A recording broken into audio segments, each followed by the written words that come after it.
আজকের ভিডিওতে একটা ফাটাফাটি খাওয়ানো হইব। খাওয়ানো হচ্ছে ব্রাজিল আর নরওয়ের ম্যাচে। আমি নরওয়ের পক্ষে ছিলাম, সে ব্রাজিলের পক্ষে ছিল। তো সে হেরে গেছে, তাই তার খাওয়াইতে হচ্ছে। তো সেই খাওয়ান নিয়ে আজকে ফাটাফাটি একটা ভিডিও আপনার দেখতে থাকুন। ব্রাজিল দলের সব প্লেয়ারের প্রতি সম্মান এবং ভালোবাসা আছে এবং থাকবে। আসসালামু আলাইকুম গাইস, কেমন আছেন সবাই? তো আমরা গত ভিডিওতে আমাদের একটা চ্যালেঞ্জ ছিল যে ব্রাজিল যদি হারে আমার কাকু আমাদের খাওয়াইবে। তো আমার কাকুর দল তো হেরে বিশ্বকাপ থেকে বিদায় টাটা বলে দিছে। তো যে কথা সেই কাজ, তো কাকু আজকে আমাদের খাওয়াবে, কারণ কথা দিয়েছিল। তো আজকে আমরা এখন যাব হোটেলে আমাদের খাবার কিনে নিয়ে আসার জন্য। আমরা বাসায় বসে অবশ্যই খাবো তার জন্য। তো আমাদের সাথে থাকুন আর ভিডিওটা দেখতে থাকুন কাকু আজকে কী খাওয়ায় আমাদের। তো আমরা খাবার আনার জন্য বাইরে বের হলাম, চুলটা একটু ঠিক করে নিলাম, কারণ হোটেলে যাবো যেহেতু। আমার অফিস কলিগ সুমিত দাদা, সে খুবই টেনশনে আছে, কারণ তার অনেকগুলো টাকা খরচ করতে হবে। তাই বললাম, কাকা টেনশন করার কোনো দরকার নেই, একটু হাসি খুশি থাকেন, বাজিতে হারছেন আর আপনাদের খাওয়াইতে হবে, এটাই কথা। তো আমরা চলে আসলাম মোহাম্মদিয়া রেস্টুরেন্টে কালাচাঁদপুর, সেখান থেকে আমরা খাবার নিব। তো আমরা হাফ গ্রিল অর্ডার করলাম, তো সেই গ্রিলটা দিচ্ছে। মন চাচ্ছে এখনই খেয়ে ফেলাই, ঠিক আছে। তো কিছু করার নাই, আমরা বাসায় নিয়ে খাবো। আর বললাম আমাদের ছাদটা একটু বেশি বেশি করে দিয়েন, যেহেতু বাসায় নিয়ে যাবো। সে বালতি এবং গামলা ভরে ভরে আমাদের সালাদ দিচ্ছে, বালসা ভরে। তো সে খাবার, আমাদের খাবার মোটামুটি রেডি হয়ে গেছে।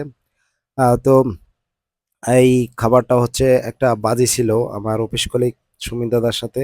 সেটা হচ্ছে যদি ব্রাজিল জিতে তাহলে আমি তারে খাওয়াবো, এবং যদি নরওয়ে জিতে সে আমাকে খাওয়াবে। তো বরাবর ফলাফল কি হয়েছে সেটা তো আপনারা অবশ্যই জানেন। তো ব্রাজিল হেরে গেছে, তাই তার খাবার আহ, উম, দিতে হচ্ছে, আমাদেরকে দুজনকে খাওয়ানো হচ্ছে। তো তার জন্য আমরা খাবার নিয়ে আসলাম। তা খাবারটা মাসাল্লাহ অনেক সুন্দর হয়েছে, দেখেন কালারটা সে একদম।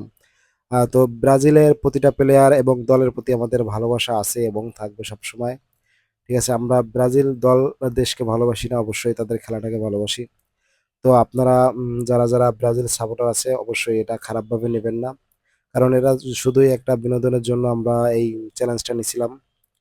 তো আপনারা এটা কোনোভাবেই খারাপভাবে নেবেন না, ঠিক আছে। আমরা প্রতিটা প্লেয়ারদের আমরা অনেক ভালোবাসি এবং সম্মান করি, তাকে নিয়ে আলোচনা সমালোচনা করার অ্যাবিলিটি আমাদের অবশ্যই নাই। তো তারপরে আমরা ফুটবল ভালোবাসি বলে আমরা অনেক কথা বলে ফেলি।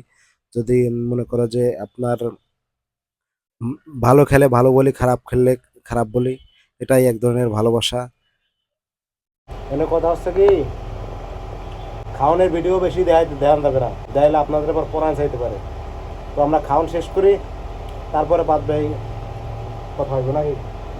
খাওয়ান না, এই দেন কত খাওয়ান, আপনাদের আবার পরাণ চাইবে। তো প্রত্যেকে আমরা হ্যাঁ আপনাকে রেখে রান্না খাইতেছি। তো আমরা খাওয়া শেষ করি,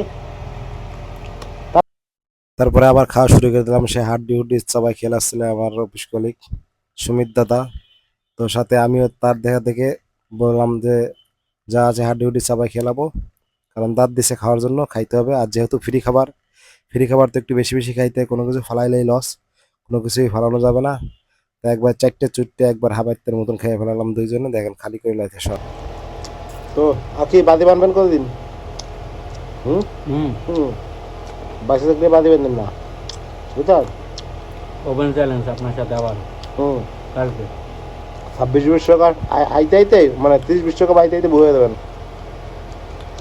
বিশ্বকাপে বুড়ো হয়ে গেল, এর আগে বিয়া করতে বড় হলে বাজি বান্ধব সালমে বাদি বানবো ঘরে। হুম। তো গাইস, আমাকে এই 10 মিনিটটা ফান ছিল বা আনন্দ ছিল। তো আমরা সর্বোপরি ব্রাজিল দলের সব প্লেয়ারের প্রতি সম্মান এবং ভালোবাসা আছে এবং থাকবে। তো আপনারা সবাই ভালো থাকবেন, সুস্থ থাকবেন। আমরা একদম মনে করে দোনো আর্জেন্টিনা।